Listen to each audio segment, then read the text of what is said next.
ہیں, آپ نے پی ٹی آئی کے تمام تر معاملات دیکھے بھی ہیں. ایک چیز سامنے آ رہی ہے, وہ یہ کہ ابھی شہری رحمان صاحب گفتگو کر رہی تھیں, ان کا کہنا تھا کہ جو وکلا ٹیم ہے پی ٹی آئی کی, اس نے ٹھیک طریقے سے پراپر فالو نہیں کیا, کیس کو پراپر فائٹ نہیں کیا. اس چیز کو آپ کیسے ڈیفینڈ کریں گے؟ میں کیونکہ خود اس کیس کا وکیل ہوں. Thank you very much for having me. میں بڑا حیران ہوں شہری رحمان صاحبہ کا کوئی تعلق یا کبھی وہ اس کیس میں پیش ہوئی ہوں یا کبھی انہوں نے اس کیس کو فالو کیا ہو تو ان کو پتا ہو. اس کیس کی سچویشن یہ ہے کہ یہ ایک سرکاری طور پر جو ہے وہ وزٹ کیا گیا, اور جو سعودی کراؤن پرنس ہیں انہوں نے ایمبیسڈر کے تھرو ایک ہار بھیجا عمران خان صاحب کو ان کے گھر پر as a gift from Saudi Arabia to crown prince کی طرف سے, جو کہ ان کے گھر پہ بھیجا گیا. عمران خان صاحب نے اس گفٹ کو ڈکلیئر کروایا تھرو ہز اسٹاف کہ جی یہ آپ اپنے ایم ایس کو کہا کہ آپ اس کو جو ہے وہ توشہ خانہ میں ادھر سے ڈکلیئر کروائیں, اور یہ پھر پی ایم ہاؤس چلا گیا گفٹ. اگر انہوں نے چھپانا ہوتا اس گفٹ کو تو وہ تو گھر سے ہی غائب کر دیتے, اس کو ادھر ہی سے غائب ہو جاتا. یہ تو غائب ہوا ہی نہیں, یہ تو الٹا ڈکلیئر کیا انہوں نے. اور پھر اس وقت کے جو سرکاری اسیسر تھے, توشہ خانہ کا لا یہ ہے کہ توشہ خانہ گفٹ جو ہے وہ F B R cabinet division assess کروائے گی through F B R and their panel. ان کے پینل پہ ایک کمپنی ایلیجنٹ جو ہے, جو کہ اپریزر تھے, اس کمپنی نے اس کو اسیس کیا اور اس کی ویلیو 1,80,00,000 روپے نکالی. یہ کمپنی نواز شریف دور کی انلسٹڈ ہے توشہ خانہ کے اس میں. اچھا, پھر اس کمپنی اس کی اسیسمنٹ کو 2 کاؤنٹر چیک کیے جاتے ہیں توشہ خانہ رولز کے مطابق. سرکاری افسر اس کو 2 سرکاری ایف بی آر کے ملازمین اس کو چیک کرتے ہیں, کاؤنٹر چیک کرتے ہیں. انہوں نے اس کو چیک کیا اسی زمانے میں, اور جو ویلیو ہائر نکلی اس کا 50% عمران خان صاحب نے جمع کروایا. 1,84,00,000 کا انہوں نے پیسے جمع کرائے اس کے اندر جو بنتے تھے, اور اس طریقے سے یہ گفٹ واپس دیا گیا عمران خان صاحب کو, جو کہ proper legal in accordance with law ہے. پچھلے زمانوں میں تو یہ ہوتا رہا ہے کہ لوگ ڈکلیئر بھی نہیں کرتے رہے گفٹ, انڈر ویلیو تو بہت دور کی بات ہے.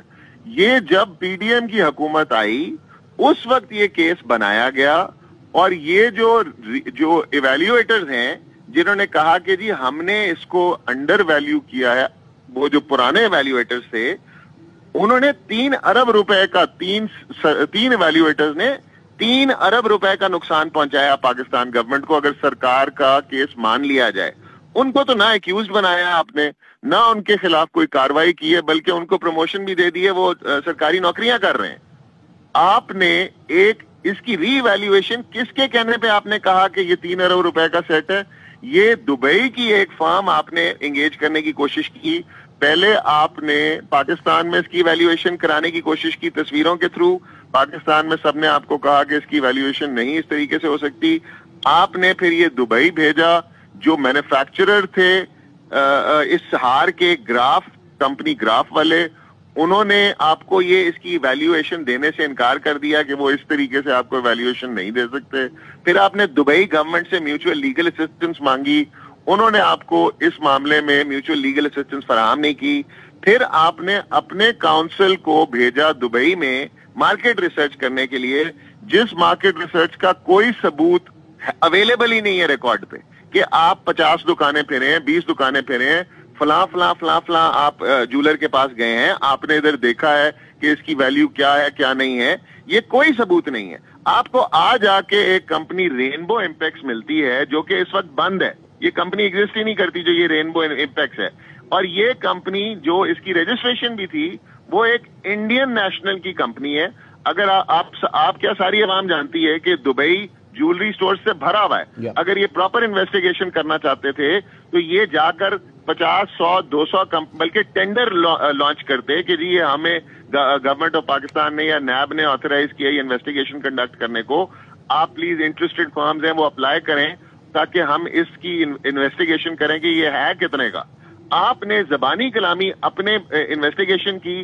انویسٹیگیشن میں آپ نے جو چوز کیا ایکسپرٹ جو کہتا ہے کہ یہ 3 ارب روپے کا ہار ہے, وہ میٹرک پاس ایکسپرٹ ہے, اس کے پاس کوئی اپریزمنٹ کی ڈگری نہیں ہے. آپ